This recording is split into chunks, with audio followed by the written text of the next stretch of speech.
Good morning and welcome to our devotions for today, Wednesday. Indeed, it's always a joy to be with you and to be able to share these moments early in our day as we prepare ourselves for the blessedness of the day and all that the day has to offer. I trust that you've had a peaceful night and you are all set for this wonderful day as it unfolds. We take a few moments now as we go into our quiet space and we allow ourselves this time to be still, to be open, to be receptive, to recognize the presence of God as we come into our hearts and as we open our hearts with gratitude.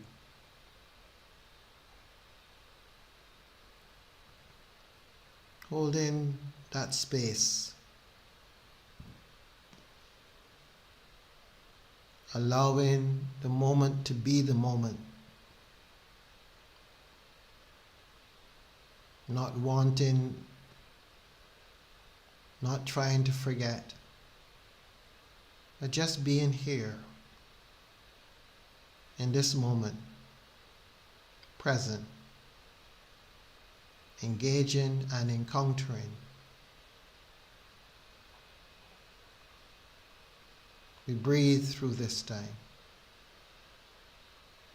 as we seek to expand our sense of who we are, to recognize that we are more than this mortal body.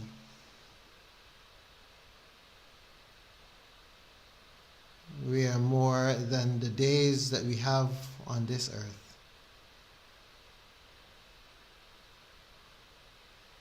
We are so much more.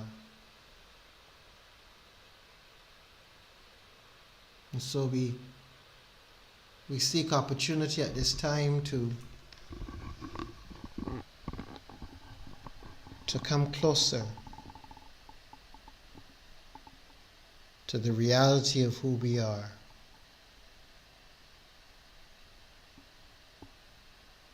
And we just want to be still in this moment and just be aware of self, not a self that you've been making that self that is beneath all of our ramblings, all of our agendas, all of our efforts to be this or to be that. And just abide in this place of knowing, this sacred space, this joyous space.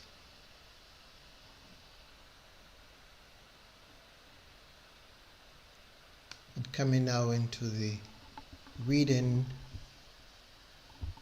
we're told that at that time Jesus went through the grain fields on the Sabbath. His disciples were hungry and they began to pluck heads of grain and to eat. When the Pharisees saw it, they said to him, "Look, your disciples are doing what is not lawful to do on the Sabbath."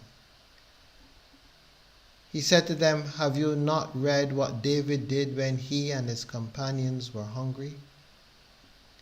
He entered the house of God and ate the bread of the presence, which it was not lawful for him or his companions to eat, but only for the priests. Or have you not read in the law that on the Sabbath the priests in the temple break the Sabbath and yet are guiltless? I tell you, something greater than the temple is here. But if you had known what this means, 'I desire mercy and not sacrifice,' you would not have condemned the guiltless. For the Son of Man is Lord of the Sabbath."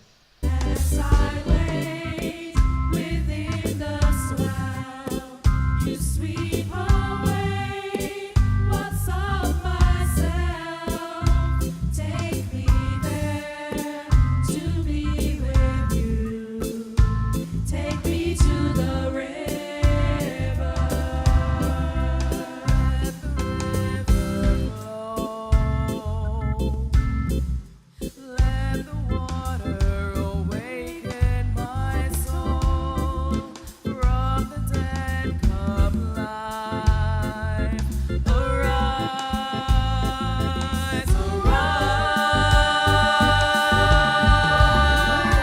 There's a place rich with life, where every wave will purify. Take me there to be with you. Take me to the river.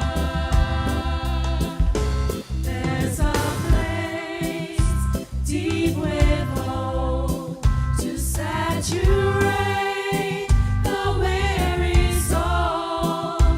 Take me there to be with you. Take me to the river.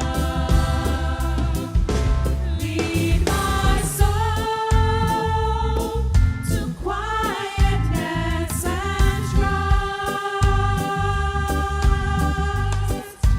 All I know is you will be enough.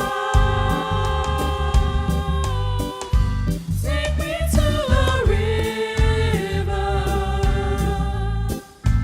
Pull me off the shore. Here within your freedom, I have found my reason. I am yours. Let the water rise far above my head. We continue our theme for this time. Give to God what is God's.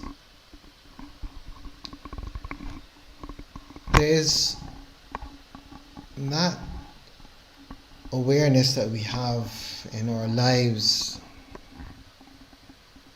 an awareness of the thou shalt nots. And oftentimes we are so quick to pronounce the thou shalt nots that we forget the spirit within which that thou shalt not came about. And this is really crucial,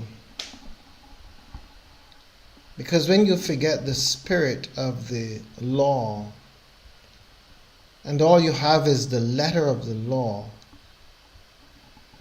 there arises a disconnect between what really was the intention and one's experience of that particular law. Our theme: give to God what is God's. How do we do this? How do we, in our daily lives, discern what is God's? What belongs to God? The disciples were hungry, and they supposedly broke the Sabbath. What was the purpose of the Sabbath? Was it to ensure that persons starve on that day? Or did it have more to do with an effort to care for the people of God?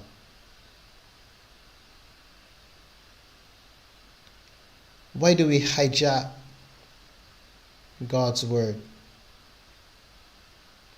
and make it our word?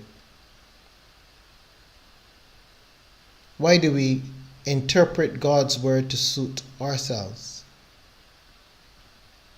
in ways that are not in keeping with the spirit of the word, but in one way or another suits our purpose, our power, our position? I'm sure you have watched period films, and I'm sure you might have seen films that had to do with how the church operated in some of those medieval times back in Europe. I'm sure you might have learned of the many innocent women that were burnt because they adopted practices of nature, of herbs, to assist in healing. But the church, filled with egotistic individuals who felt threatened because these women were more or less taking away their sense of importance in the community. Because for the most part, they were handing out more condemnation than healing. They interpreted various illnesses to be demonic and the work of the devil, while the women sought to bring healing, using their intuition, using their guidance, their inner guidance, to pick those herbs that could assist. Why do your disciples behave like this? Why do they break the Sabbath?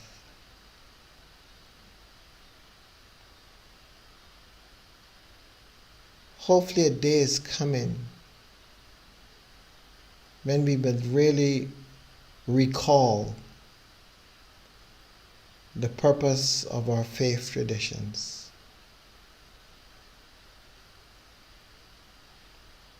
The original thoughts, that which would have guided the founders,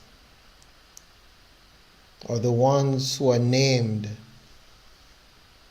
as the persons around whom a particular faith tradition emerged. Hopefully a day will come when we can recall the essence.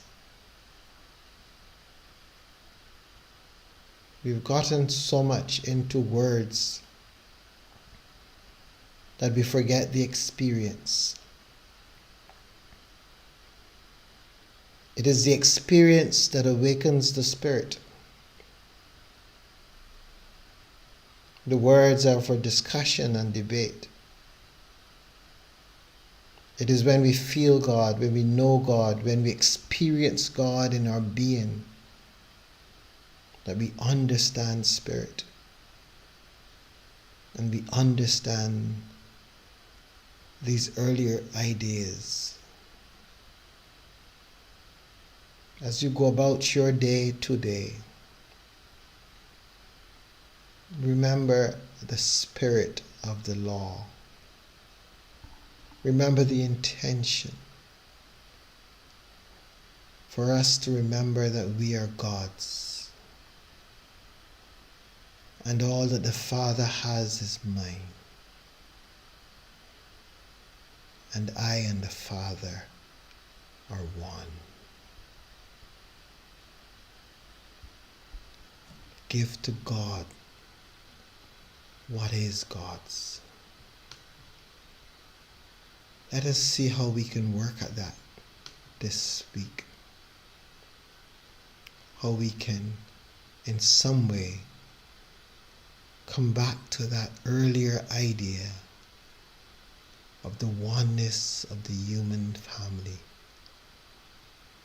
the healing power that exists amongst us through God's grace when we know that we are God's.